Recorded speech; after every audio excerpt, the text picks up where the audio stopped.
Hello dear students, स्वागत है आप सभी का। Good evening my all students. चलिए जल्दी से आ जाइए, चलिए जल्दी से क्लास स्टार्ट करते हैं। आप सभी जल्दी से ज्वाइन कीजिए, जल्दी से आ जाइए। चलिए लास्ट क्लास में हमने पढ़ा था, भारत का मध्य प्रदेश का भौगोलिक विस्तार पढ़ रहे थे ना, तो वो कंप्लीट हो गया था। और आप सब कैसे हैं?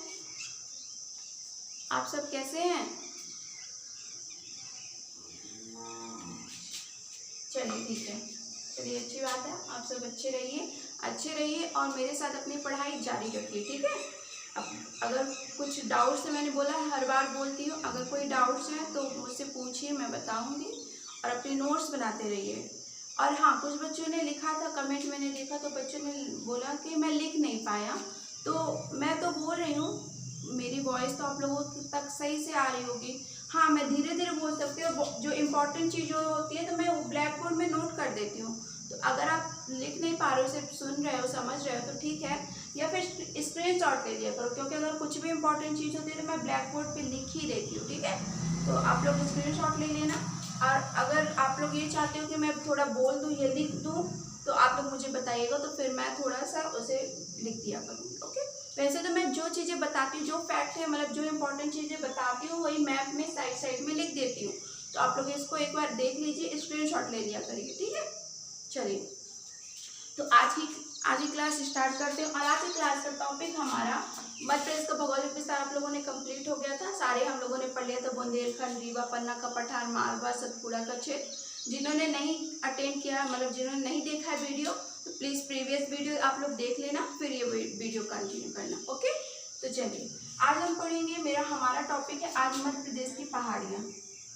अब हम जानेंगे पहले इसको करने से पहले मैं कुछ प्रश्न करूंगी आपसे, आप उसके जल्दी से मुझे उत्तर दे दीजिए। मध्य प्रदेश का सबसे ऊंचा, पहला प्रश्न है, मध्य प्रदेश का सबसे ऊंचा जलप्रपात कौन सा है? पहला प्रश्न है, मध्य प्रदेश का सबसे ऊंचा जलप्रपात आप लोगों को बताना है कौन सा है और ये कहाँ पर स्थित है। मैंने लास्ट क्लास में बताया भी था, तो जल्दी से बता दीजिए, कमेंट कीजिए जल्दी से, मध्य प्रदेश का सबसे ऊंचा जलप्रपात और ये कहाँ पर स्थित है, जल्दी से कमेंट कर दीजिए।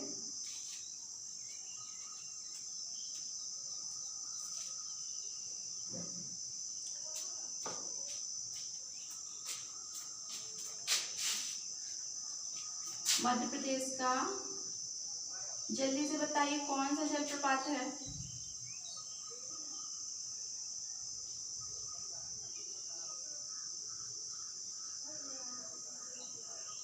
चलिए ठीक है, अब चलिए जल्दी से मध्य प्रदेश का नक्शा बना लीजिए मेरे साथ, जल्दी से मध्य प्रदेश का मैप बना लीजिए। फिर हम आज मध्य प्रदेश की पहाड़ियाँ जानेंगे, कौन सी पहाड़ियाँ कहाँ स्थित है, अपने मैप में थोड़ा सा हम देखेंगे, ठीक है। तो जल्दी से बना लीजिए।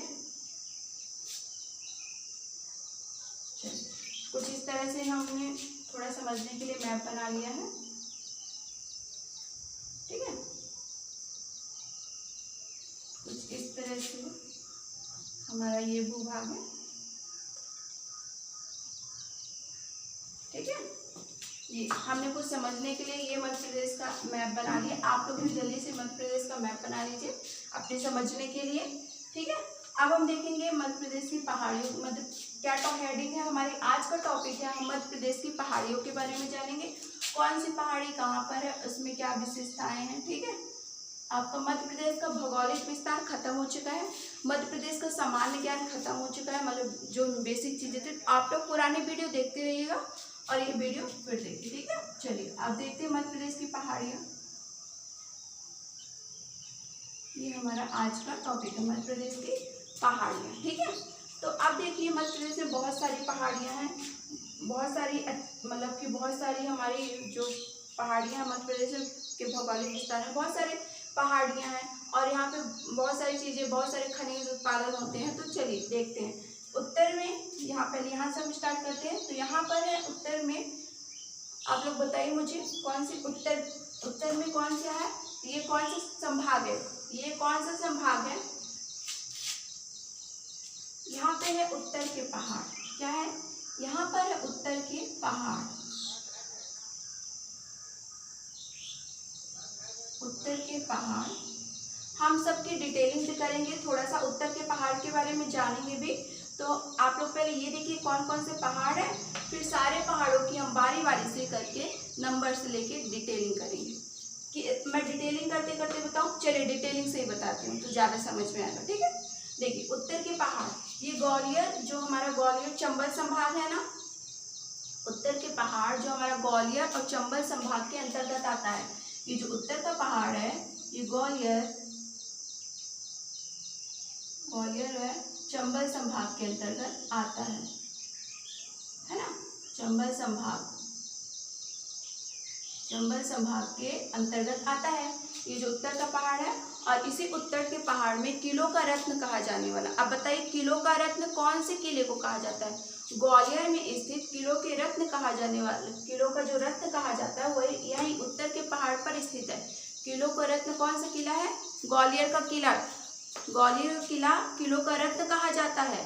ग्वालियर, इसे 525 ईसा पूर्व में राजा सूरसेन, एक राजा थे ग्वालियर में, राजा सूरसेन, इस 525 ईसा पूर्व में राजा सूरसेन ने इस किले का निर्माण कराया था। और किस किले का? ग्वालियर के किले का। और ये ग्वालियर का किला किलों का रत्न कहा जाने वाला ग्वालियर का किला कहाँ स्थित है? उत्तर के पहाड़ में स्थित है, ठीक है। तो यहाँ पर क्या स्थित है? एक तो ये उत्तर का पहाड़ ग्वालियर चंबल संभाग के अंतर्गत आता है। और किलों का रत्न कहा जाने वाला ग्वालियर का किला इसी पहाड़ी पर स्थित है। ग्वालियर का किला, इसका निर्माण ग्वालियर का किला। अब इस ग्वालियर के किले का निर्माण किसने कराया था? 525 ईसा पूर्व में। 525 में राजा सूरसेन ने, एक राजा थे सूरसेन, दिख रहा है आप लोगों को? ये थोड़ा इंपॉर्टेंट चीज है, इसलिए कहते हैं। और ये ग्वालियर के किले को किलों का रत्न कहा जाता है, इस ग्वालियर के किले को, ठीक है। तो ये ग्वालियर का किला है जो यहीं पर है 525 में, 525, ठीक है। 525 ईसा पूर्व में राजा सूरसेन ने इस किले का निर्माण कराया था। ये हमारे उत्तर के पहाड़, ये ग्वालियर चंबल संभाग, ये वाला एरिया जो है यहाँ पर, ये वाला जो पूरा एरिया है यहाँ पर, ये उत्तर के पहाड़। अभी उत्तर के पहाड़ मतलब यहाँ पे पहाड़ पाए गए हैं। पहाड़ आपको पता है कि ये जो ऊंचे होते हैं, ऊबड़ खाबड़ वाले ऊंचे चीज, वो पहाड़ है। अब पहाड़ों में एक किला है। इस उत्तर के पहाड़ की क्या विशेषता? इस उत्तर पहाड़ में एक ग्वालियर का किला स्थित है। ग्वालियर का किला जो है इसे किलों का रत्न कहा जाता है। और इसका निर्माण, अब ये जानना चाहिए ना कि निर्माण कौन कराता है, वेरी वेरी इंपॉर्टेंट है ये। तो इस किलों का रत्न कहा जाता है ग्वालियर के किले को। इसका निर्माण 525 ईसा पूर्व में राजा सूरसेन, एक राजा थे सूरसेन, उन्होंने कराया था, ठीक है। इतना हो गया। तो ये कहाँ पर? उत्तर के पहाड़ में स्थित है। आप लोग को याद होना चाहिए कि उत्तर के पहाड़ियों में स्थित है ये ग्वालियर का किला, ठीक है। चलिए अब हम देखते हैं नेक्स्ट आगे। उत्तर के पहाड़ में इतना ही। आप लोग को ये जानना है कि अब उत्तर, इसका नाम तो है मतलब उत्तर ही है, तो आप लोग इतना समझ जाओगे कि उत्तर में है। इतना पता होना चाहिए कौन से संभाग में ये हो गया, ठीक है। तो इतना कंफर्म हो, उत्तर के पहाड़ है ये और ग्वालियर और चंबल संभाग में स्थित है, ठीक है। और यहाँ पर ग्वालियर का किला है। ग्वालियर का किला यानी किलों का रत्न कहा जाने वाला, वो यहाँ पर इसी पहाड़ी पर स्थित है। ये इंपॉर्टेंट चीज हो गई यहाँ की। चलिए अब नेक्स्ट हम करेंगे क्या? विदिशा जिले में, विदिशा यहाँ पर लगभग आएगा भोपाल से थोड़ा सा ऊपर, विदिशा, यहाँ पर विदिशा जो विदिशा जिले में है, वहाँ पर एक बहुत ही अच्छी पहाड़ी है, उदयगिरी की पहाड़ियाँ स्थित है। नाम सुना है आप लोगों ने? नाम सुने हैं उदयगिरी की पहाड़ियों का? क्या? उदयगिरी नाम सुना है आप लोगों ने? उदयगिरी की पहाड़ियाँ। चलिए अब देखते हैं उदयगिरी की पहाड़ियों की क्या विशेषताएं हैं। उदयगिरी की पहाड़ी अब देखेंगे। उदयगिरी दिख रहा है आप लोगों को?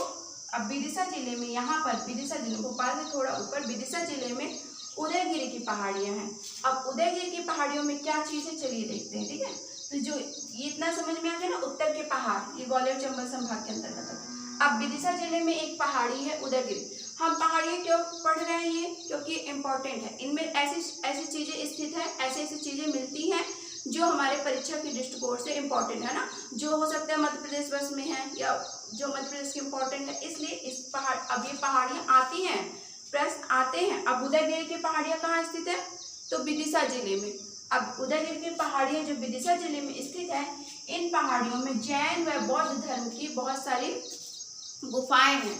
जैन व बौद्ध धर्म से संबंधित यहाँ पर बहुत सारी गुफाएं हैं। ये एक तरह से जैन व बौद्ध धर्मों का तीर्थकार है ना, और यहाँ पे लगभग 20 गुफाएं भी हैं, है ना। तो ये उदयगिरी की पहाड़ियों में जैन और बौद्ध धर्म से संबंधित गुफाएं हैं इन पहाड़ियों में, और ये लगभग गुफाएं 20 की संख्या में हैं। तो ये इनमें पहाड़ियों में ये पहाड़ियों में जैन और बौद्ध धर्म से संबंधित गुफाएं हैं, जैन और बौद्ध धर्म से संबंधित। आप ये पूछ लेगा कि उदयगिरी की पहाड़ी किससे संबंधित है, मतलब अगर पूछ लिया कि मतलब इनकी गुफाएं, उदयगिरी पहाड़ी पर स्थित गुफाएं किससे संबंधित है, तो आप लोगों को पता होना चाहिए कि यहाँ पे बौद्ध और जैन धर्मों के तीर्थकारों से संबंधित है ना। बौद्ध धर्म की वहाँ पे जो गुफाएं बनी हैं उनमें कुछ ना कुछ अवशेष बौद्ध धर्मों के मिले हैं, मतलब वो गुफाएं बौद्ध धर्म से रिलेटेड है, और वहाँ पे जैन धर्म का भी कुछ अंश है। तो लगभग 20 की संख्या में वहाँ पे गुफाएं हैं, तो जो बौद्ध एवं जैन धर्म से संबंधित है। और उदयगिरी की पहाड़ी है विदिशा जिले में, जैन और बौद्ध धर्म से संबंधित। पीसीएस के लिए तो बहुत ज़्यादा इंपॉर्टेंट है, और वनडे एग्जाम के लिए भी, ठीक है, बौद्ध धर्म से संबंधित है। एक बार नोट कर लीजिए मैंने क्या लिखा है, उदयगिरी की पहाड़ियाँ जैन और बौद्ध धर्म से संबंधित है, जैन व बौद्ध धर्म से संबंधित, ठीक है, हो गया। इतना जानना है, उदयगिरी की पहाड़ी विदिशा जिले में, और ये उदयगिरी की पहाड़ी में स्थित गुफा जो है जैन और बौद्ध धर्म से संबंधित है। इतना हो गया ना। आप चलिए अब नेक्स्ट करेंगे यहाँ पर बिजावर सीरीज। यहाँ ये कौन सा एरिया है, ये बताइए, ये कौन सा एरिया है, टीकमगढ़ निवाड़ी वाला जो आता है, ये कौन सा एरिया है, छतरपुर टीकमगढ़ निवाड़ी, इसको हम क्या कहते हैं, मध्य प्रदेश के भौगोलिक विस्तार में आप लोगों ने पढ़ा है, इसको हम क्या नाम बोलते हैं, किस नाम से जानते हैं इसको हम,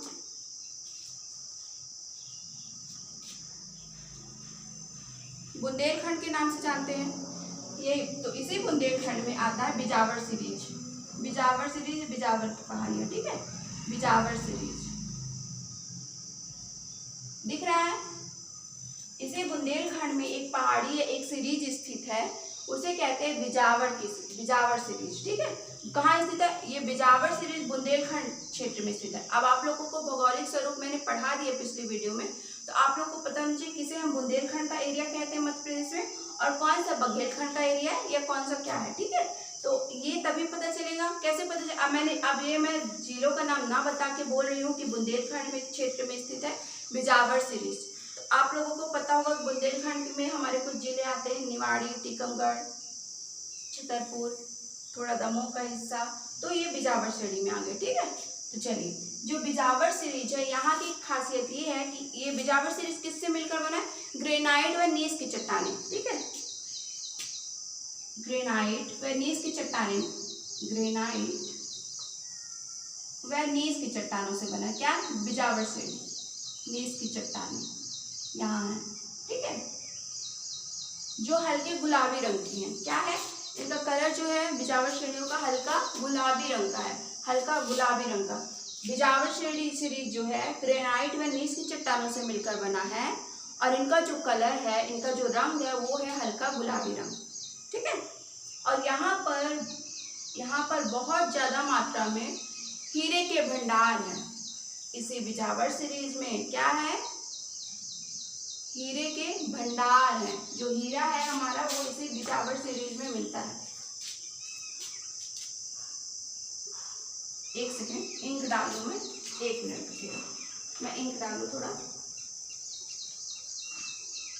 ठीक है। तो इसी बिजावर श्रेणी में आप लोगों ने पढ़ी है, बिजावर सीरीज या बिजावर श्रेणी में क्या है, हीरे के भंडार है। चलिए, दिख रहा है, बिजावर श्रेणी या बिजावर श्रेणी, इसी को बिजावर सीरीज या बिजावर श्रेणी कहते हैं। ग्रेनाइट और नीस की चट्टानें पाई जाती है, और हीरे के भंडार, यहाँ पे लिख लीजिए इसको, हीरे के भंडार, पहले लिखेंगे आप लोग बिजावर सीरीज बुंदेलखंड क्षेत्र, ये बिजावर सीरीज लिख लिया ब्लैंक डैश करके। बिजावर सीरीज जो है बुंदेलखंड क्षेत्र में फैला हुआ है, बुंदेलखंड क्षेत्र में फैला हुआ है।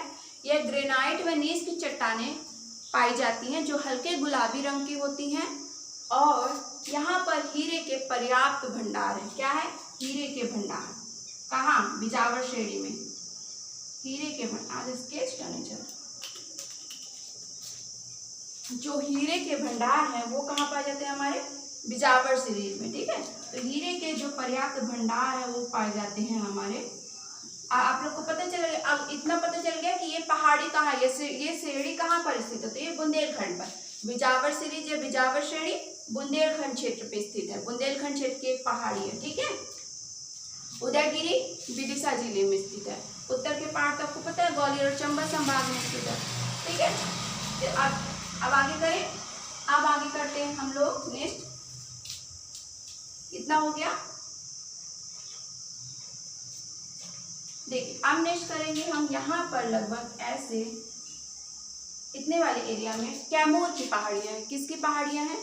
यहाँ पर इतने वाले एरिया में कैमूर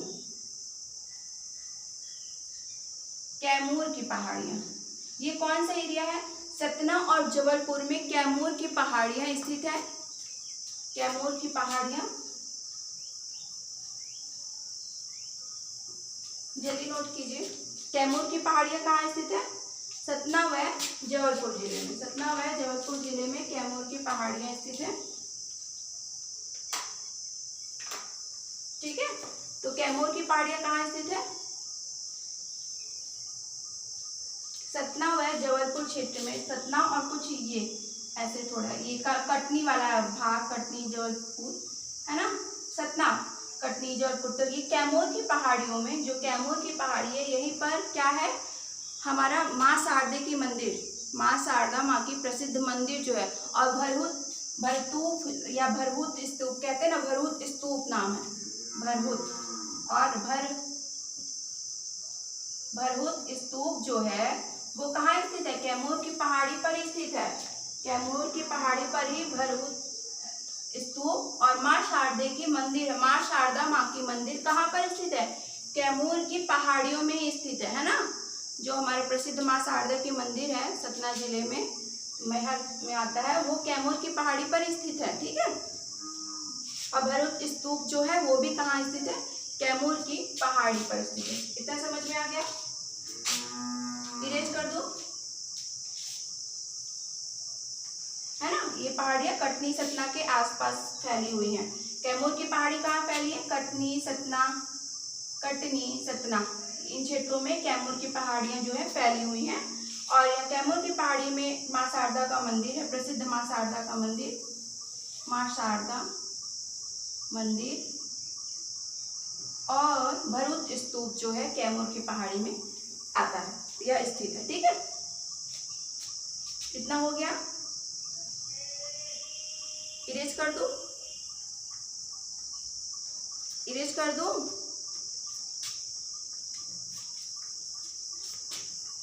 चलिए अब हम जानेंगे इसको, अब मैं इसको इरेज कर रही हूँ।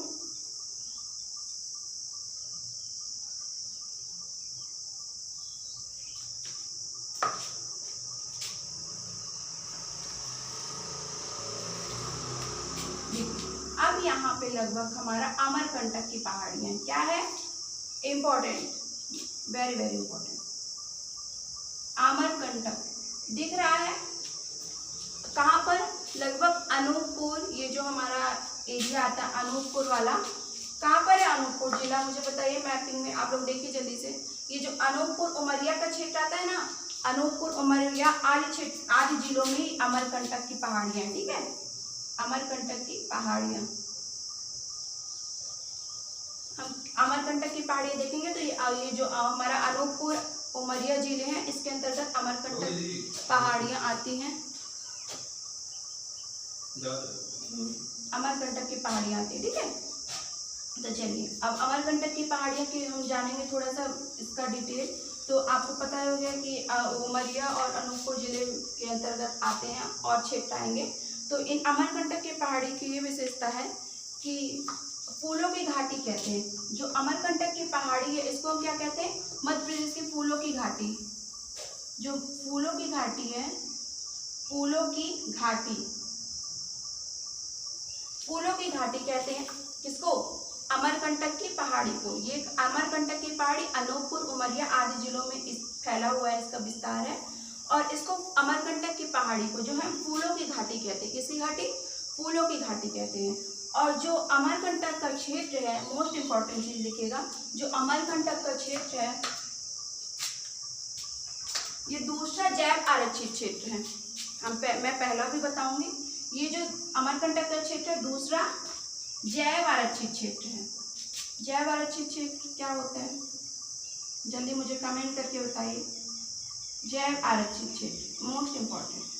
आप लोग को ये नहीं पता होगा कि अमरकंटक जो है जैव आरक्षित क्षेत्र है, लेकिन अमरकंटक जो है दूसरा, मध्य प्रदेश का दूसरा जैव आरक्षित क्षेत्र है। मध्य प्रदेश का दूसरा जैव आरक्षित क्षेत्र है अमरकंटक। ओके।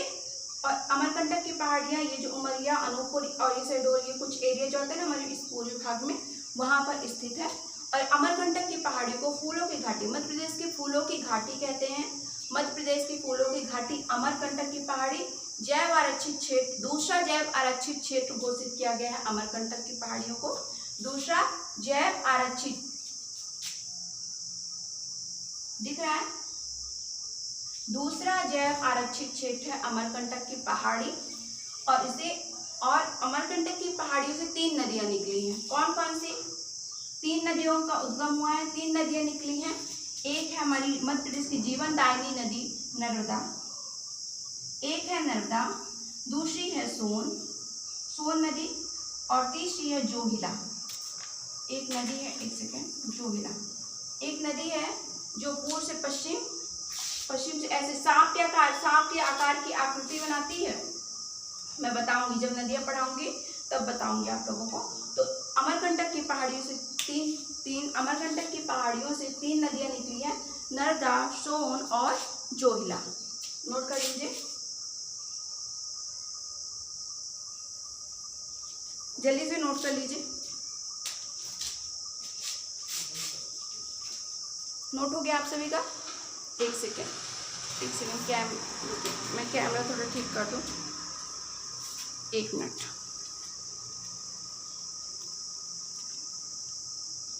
आप लोग सब रुक।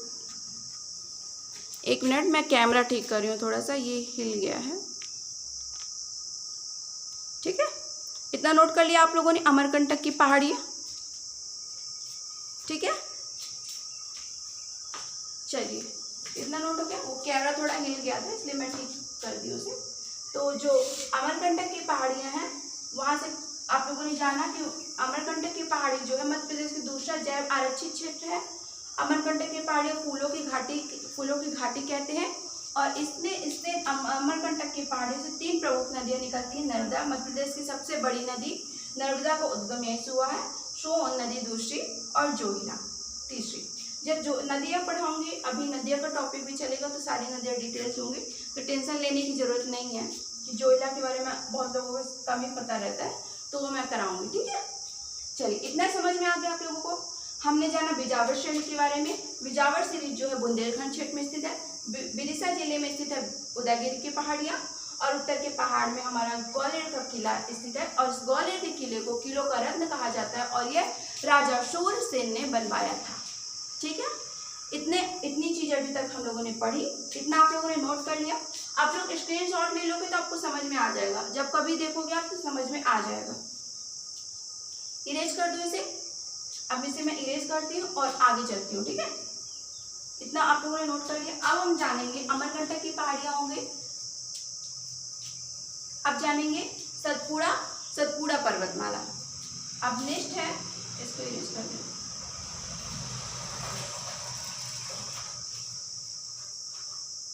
अब जानेंगे हम सतपुड़ा पर्वतमाला के बारे में। तो ये जो सतपुड़ा पर्वतमाला आप लोग को पता है, सतपुड़ा पर्वत ये इधर, ये कहाँ पे? दक्षिण साइड में स्थित है। इसका जो भाग है दक्षिण साइड में, मंडला, जबलपुर, इन जिलों में दक्षिणी भाग में सतपुड़ा पर्वतमाला स्थित है। और ये पूरा जबलपुर वाला भाग से लेकर के बुरहानपुर तक है, बुरहानपुर जिले तक। ठीक है। ये पूरा यहाँ से लेकर के ये पूरा ये आपका ये यहाँ से लेकर के पूरा आप लोगों ने भौगोलिक विस्तार में पढ़ा भी हो, ये पूरा बुरहानपुर तक फैला हुआ है। ठीक है, ये जबलपुर लेके मंडला, इसके अंतर्गत कौन कौन सी जिले आते हैं सतपुड़ा पर्वतमाला के दक्षिण भाग में? जबलपुर, मंडला और ये पूरा लास्ट तक बुरहानपुर तक इसका क्षेत्र फैला हुआ है। किसका? सतपुड़ा पर्वतमाला। हम क्या पढ़ रहे हैं? हम पढ़ रहे हैं सतपुड़ा पर्वतमाला। ये कहाँ फैला है, इसकी थोड़ी विशेषताएं जानेंगे।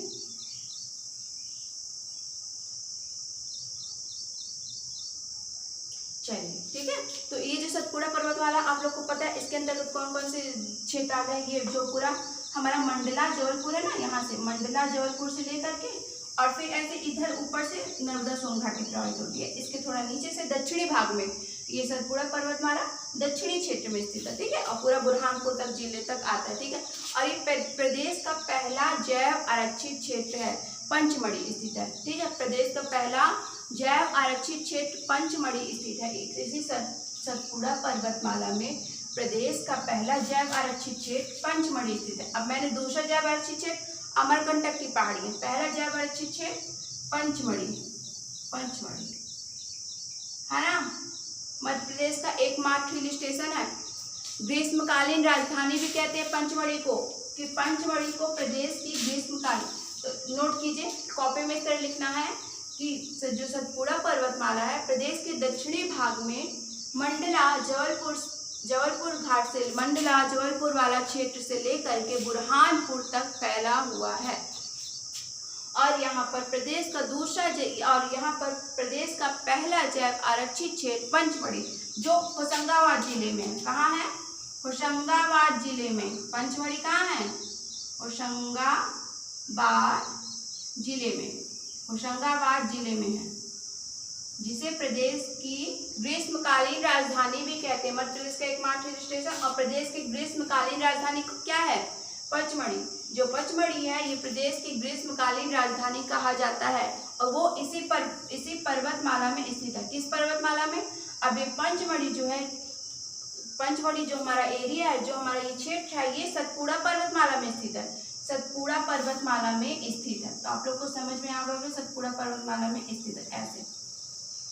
तो ये पंचमढ़ी जो है प्रदेश की एकमात्र और ये पहला जैव आरक्षित क्षेत्र है। पहले ये नोट कीजिए, फर्स्ट जैव आरक्षित क्षेत्र है ये। पहला जैव आरक्षित क्षेत्र कौन सा है? मध्य प्रदेश का। आप देख लिए, आप लोगों को इन्वायरमेंट के भी क्वेश्चंस कवर हो रहे हैं ना। अमरकंटक दूसरा जैव आरक्षित क्षेत्र, पंचमढ़ी दूसरा पहला जैव आरक्षित क्षेत्र। दिख रहे? जैव आरक्षित क्षेत्र। इस समय गर्मी है ना, तो ये मार्कर बहुत जल्दी सूखता है। ये देखिए, तो ये जो पचमढ़ी है ये प्रदेश का पहला जैव आरक्षित क्षेत्र फर्स्ट। लिख लीजिए, नोट कर लीजिए। समझ में आ रहा है? हम पहाड़ियां पढ़ रहे हैं और पहाड़ियों की विशेषताएं पढ़ रहे हैं। तो हम पढ़ रहे हैं सतपुड़ा पर्वतमाला में प्रदेश का ग्रीष्मकालीन राजधानी पंचमढ़ी स्थित है, जो होशंगाबाद जिले में है। और यही पंचमढ़ी प्रदेश की पहला जैव आरक्षित क्षेत्र है। जैव आरक्षित क्षेत्र पंचमढ़ी होशंगाबाद जिले में, और ये होशंगाबाद जिले में है। पंचमढ़ी होशंगाबाद जिले में। ठीक है, अब ये क्या है? अब ये प्रदेश की सबसे ऊंची चोटी कौन सी है? मैंने कल बताई थी। मध्य प्रदेश की सबसे ऊंची चोटी कौन सी है? कमेंट कीजिए, जल्दी से बताइए मुझे। धूपगढ़। तो जो धूपगढ़ है महादेव पहाड़ी पर स्थित धूपगढ़, ये इसी में है, सतपुड़ा पर्वतमाला में ही स्थित है। धूपगढ़ जो है कहाँ पर स्थित है? सतपुड़ा पर्वतमाला में। तो ये जो धूपगढ़ है, लिख लीजिए, धूपगढ़, इसकी जो लंबाई है 1350। ठीक है, इसकी जो लंबाई 1350 मीटर है धूपगढ़ की। वो भी कहाँ स्थित है? महादेव पहाड़ी पर, सतपुड़ा पर्वतमाला पर स्थित है। प्रदेश की सबसे ऊंची चोटी धूपगढ़ भी सतपुड़ा पर्वतमाला में ही स्थित है। प्रदेश की सबसे ऊंची चोटी, लिख लेना, सबसे ऊंची चोटी इसी पहाड़ी में। किस पहाड़ी में? सतपुड़ा पर्वतमाला में, इसी पहाड़ी में स्थित है प्रदेश की सबसे ऊंची चोटी धूपगढ़। नोट हो गया इतना?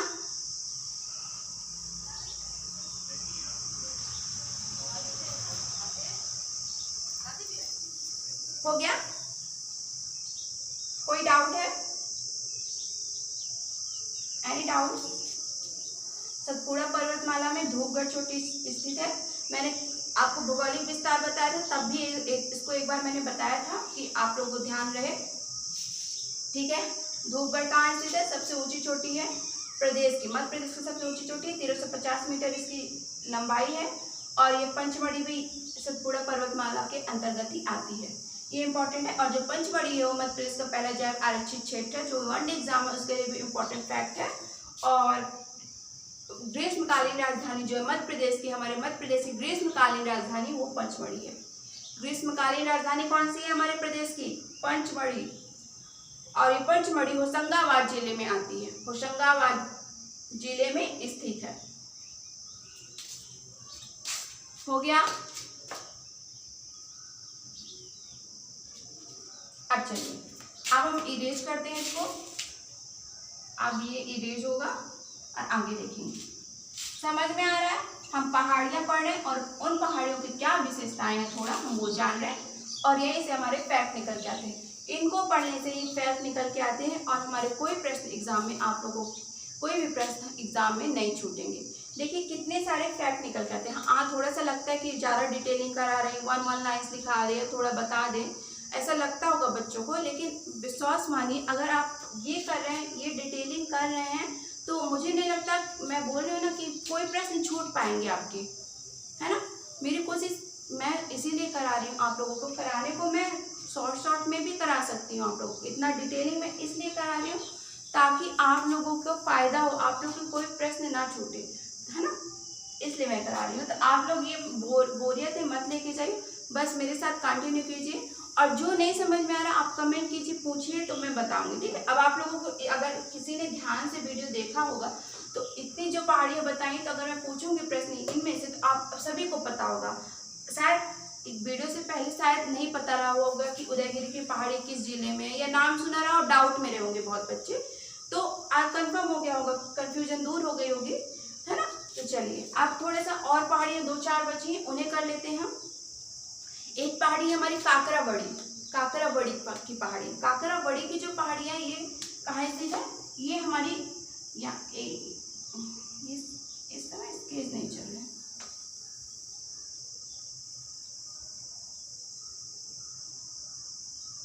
क्या नाम बताया मैंने? आप लोगों को पता है क्या नाम बताया मैंने? काकराबड़ी की पहाड़ी। एक जो काकराबड़ी की पहाड़ियाँ हैं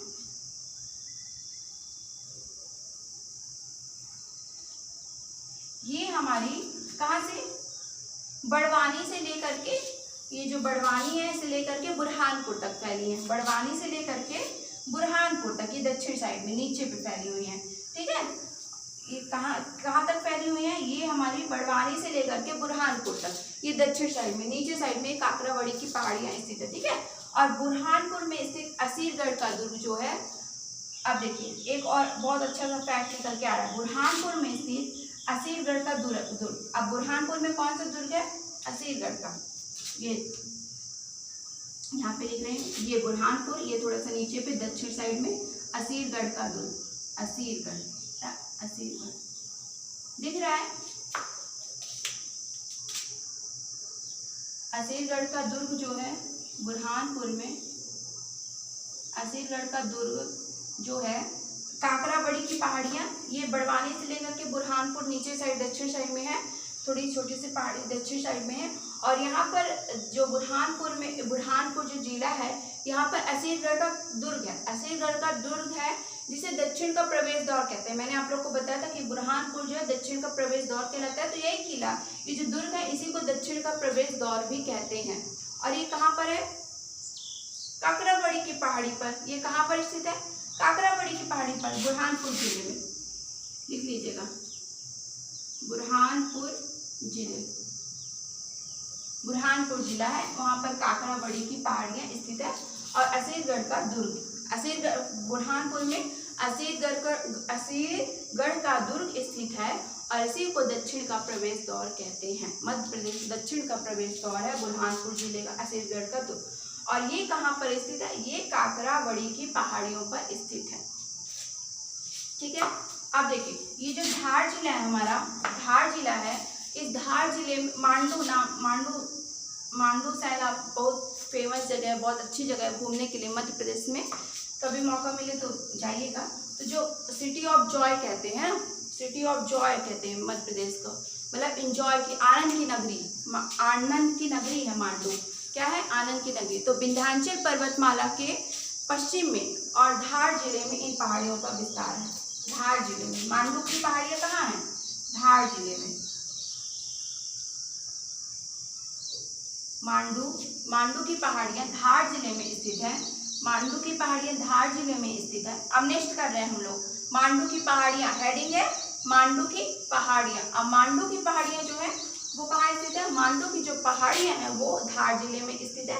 और धार जिले में स्थित होने के साथ साथ ये जो इसे हमारा मांडू है, इसे किसे आनंद की नगरी कहते हैं। ठीक है, मांडू को आनंद की नगरी कहते हैं। अगर मंड एग्जाम में आ रहा है आनंद की नगरी किसे कहते हैं, तो मांडू को, सिटी ऑफ जॉय, आनंद की नगरी। मांडू को हम क्या कहते हैं? आनंद की नगरी कहते हैं। ठीक है, और ये विंध्याचल पर्वत, मांडू जो है विंध्याचल पर्वतमाला के पश्चिम में और धार जिले में स्थित है। विंध्याचल पर्वतमाला हमारा मध्य में स्थित है। विंध्याचल पर्वतमाला मध्य में स्थित है। तो विंध्याचल पर्वतमाला के दक्षिण में स्थित है मांडू, और ये आनंद की नगरी कहते हैं। आनंद की नगरी, बस मांडू लिख लीजिए धार जिले में, और आनंद की नगरी कहते हैं। ठीक है, अब यहीं पे एक पहाड़ी और है, जाना पावा की पहाड़ी। जाना पावा की पहाड़ी से कौन सी नदी निकलती है मैं बहुत बार बता चुकी हूँ, बहुत बार बताई हूँ। इंदौर जिले में जाना पावा की पहाड़ी, जल्दी नोट कीजिए, जाना पावा की पहाड़ियाँ